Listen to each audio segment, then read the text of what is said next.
இருக்கிறவர் ஒரு கலைஞர், பெரிய பேரறிஞர் என்றுதான் சொல்ல வரும். யாரை கேட்குறீங்க சொல்கிறீங்களா ஐயா? சின்னமணி ம் அப்படி சொல்கிறார்.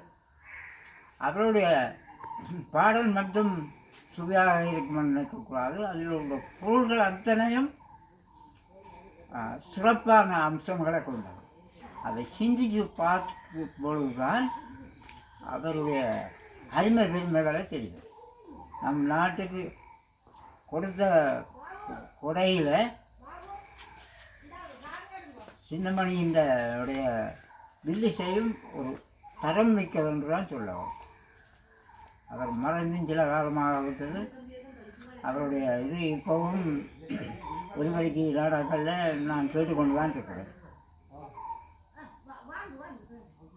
முழுக்க எடுக்க முடியாததுனால எடுத்தது அவ்வளவும் பதிஞ்சது.